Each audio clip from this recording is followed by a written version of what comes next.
Nadie pensaba que terminarían juntos. Él era el hombre más poderoso de Roma. Ella, una joven reina en medio de una guerra civil. Y sin embargo, cuando se encontraron por primera vez, el mundo cambió. Porque algunas alianzas no se escriben con tratados, sino con miradas. Porque el poder no siempre se impone con ejércitos, sino con encanto, inteligencia y una entrada imposible de olvidar. Esta es la historia del encuentro entre Julio César y Cleopatra. No es solo una historia de amor. Es una historia de política, estrategia, traición y ambición desmedida. Es la historia de cómo dos personas decidieron usar su unión para reescribir la historia. Y casi lo logran. Año 48 a.C. Roma está en guerra consigo misma. Julio César ha cruzado el Rubicón, ha derrotado a Pompeyo en Farsalia, y ahora persigue al enemigo que una vez fue su amigo. Pompeyo, desesperado, huye hacia Egipto, buscando refugio en la corte del joven faraón Ptolomeo XIII, un niño rey de 13 años que comparte el trono con su hermana y esposa, Cleopatra VII. Pero Egipto no es Roma. Allí, las reglas son distintas. Las alianzas son volátiles, y la traición es casi una forma de cortesía. Ptolomeo y sus regentes deciden adelantarse. Matan a Pompeyo en cuanto pisa tierra. Le cortan la cabeza y se la envían a César como regalo, como prueba de lealtad. Pero cometen un error fatal. No conocen a César. Creen que va a alegrarse, que celebrará la muerte de su rival. Pero César no lo hace. Cuando recibe la cabeza de Pompeyo, no sonríe. Se queda en silencio. Después llora. Pompeyo había sido su yerno, su aliado, su rival. Pero sobre todo, un ciudadano romano. Y ningún romano merece morir así. El mensaje ha sido recibido. No hay aliados en Egipto. César entra en Alejandría. Pero no solo como general. Entra como juez. Como mediador. Como un romano decidido a restaurar el orden en un país extranjero. Y en ese tablero en ruinas, aparece ella. Cleopatra no está en el palacio. Ha sido desterrada. Vive oculta, exiliada, mientras su hermano gobierna a través de regentes ambiciosos y manipuladores. Pero ella no está dispuesta a quedarse fuera. Sabe que César puede inclinar la balanza. Y sabe también que no puede presentarse como suplicante. Tiene que impresionar. Tiene que entrar, como reina. Aquí es donde la historia se transforma en leyenda. Una noche, en secreto, Cleopatra se hace llevar hasta el palacio donde César reside. Se enrolla en una alfombra, según algunas versiones, una bolsa de lino, y ordena que la entreguen como un regalo. Cuando desenrollan la tela, aparece ella. Despeinada, pero digna. Cansada, pero altiva. Joven, pero consciente de su poder. César queda impresionado. No solo por su belleza, sino por su audacia. Por su inteligencia. Por haber comprendido que, en un mundo dominado por hombres, lo que realmente conquista es el ingenio. Plutarco lo relata con cierta incredulidad. Otros historiadores lo adornan. Pero todos coinciden en que ese primer encuentro no fue ordinario. Fue teatral, como todo en la vida de Cleopatra. Y desde ese momento, César no volvió a verla como una simple princesa. La vio como un igual. Cleopatra tenía solo 21 años. Hablaba varios idiomas. Era experta en filosofía, astronomía, retórica. Era la primera de su dinastía en aprender egipcio. Y, sobre todo, entendía el juego del poder. Sabía que su reino estaba en peligro. Sabía que Roma no era una aliada confiable. Pero también sabía que César no era un romano común. Era ambicioso. Era práctico. Y estaba solo, en una tierra extranjera, sin el respaldo inmediato del Senado. La alianza fue rápida, peligrosa y condenada a ser polémica.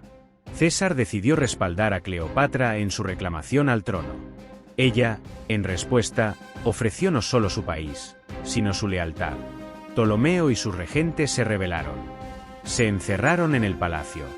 Comenzó una guerra. No simbólica, no política, una guerra real.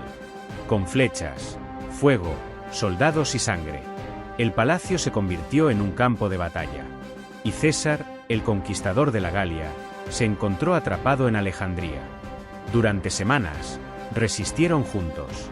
Algunos soldados romanos se preguntaban qué hacía su líder arriesgando la vida por una reina extranjera. Pero César sabía lo que hacía. Si ganaba, tendría no solo a Egipto como aliado, sino a la mujer más influyente del mundo helenístico a su lado. La llamada Guerra de Alejandría fue una pesadilla táctica. Los romanos estaban superados en número. El puerto ardía. Las bibliotecas, incluida la famosa Biblioteca de Alejandría, sufrieron daños incalculables. Fue un momento oscuro. Pero también fue el fuego en el que se templó la relación entre César y Cleopatra. No fue una aventura de salón. Fue una alianza nacida entre cenizas y humo. Finalmente, César recibió refuerzos desde Asia Menor. Derrotó a Ptolomeo en la batalla del Nilo. El joven faraón murió ahogado, intentando huir. Cleopatra fue reinstaurada como reina, ahora junto a otro hermano menor, Ptolomeo XIV. Pero el verdadero poder lo tenía ella. La guerra había terminado. Y la historia de Roma acababa de girar. Cleopatra y César comenzaron una relación pública. No se escondieron. Vivieron juntos en Alejandría durante meses. Paseaban por el Nilo. Conversaban sobre política. Y tuvieron un hijo, Cesarión. Ptolomeo XV. El pequeño César. Era una unión dinástica, sí, pero también era una historia humana. Dos titanes de la antigüedad encontrándose en el vértice de sus ambiciones. Pero Roma no lo entendía así. Cuando César regresó a la capital, la llevó consigo. Cleopatra llegó a Roma como una reina, rodeada de lujo, joyas, sirvientes y rumores. Los senadores la despreciaban. La nobleza romana la veía como una amenaza. No solo por ser extranjera, sino por lo que representaba, el poder que no podían controlar. César le construyó una villa a las afueras de la ciudad. Le erigió incluso una estatua en el templo de Venus Genetrix. Un escándalo. Y aunque no la hizo su esposa, ya estaba casado con Calpurnia. Su cercanía con Cleopatra fue demasiado visible para ocultarla. Los rumores crecieron. Que quería hacerla reina de Roma. Que su hijo con ella sería su heredero. Que quería trasladar el poder a Alejandría. Que buscaba convertirse en rey. El Senado, ya incómodo con su acumulación de poderes, vio en Cleopatra una prueba más de que César no era un defensor de la República, sino su sepulturero. Y así, en los idus de marzo del año 44 a.C., César fue asesinado. 23 puñaladas. Por manos romanas. En un teatro romano. Bajo una estatua de Pompeyo.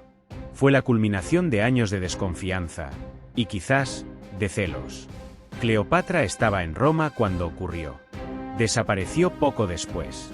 Regresó a Egipto con su hijo. Sabía que sin César, todo pendía de un hilo. Pero aún no era el final de su historia. Esa sería otra tragedia. Otra alianza. Con Marco Antonio. Con más guerras, más decisiones imposibles, y un final que ya conocemos.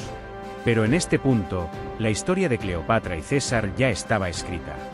No en mármol, ni en bronce, sino en las arenas de dos mundos que se cruzaron. Lo que hubo entre ellos fue más que amor.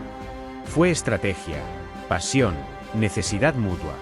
César vio en Cleopatra el oriente que Roma no podía entender. Y Cleopatra vio en él la única forma de sobrevivir. Juntos, intentaron fusionar dos mundos. Pero el tiempo, la política y la traición no lo permitieron. Y sin embargo, siglos después, aún hablamos de ellos. Aún nos fascinan. Porque nos recuerdan que el poder no siempre ruge. A veces, simplemente, entra enrollado en una alfombra. Hay momentos en la historia que parecen ficción. Pero sucedieron. Porque a veces, el destino no se construye en el campo de batalla, sino en un salón silencioso, cuando dos personas se miran y entienden que pueden cambiar el mundo. Y lo intentan.